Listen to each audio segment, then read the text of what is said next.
అవసరమును తీర్చావు. బలహీనురాలను నన్ను నీవెంతగానో బలపరచావు.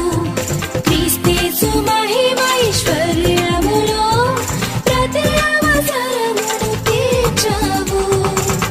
వందనం యేసయ్యా, వందనం యేసయ్యా, వందనం యేసయ్యా, వందనం యేసయ్యా, వందనం యేసయ్యా.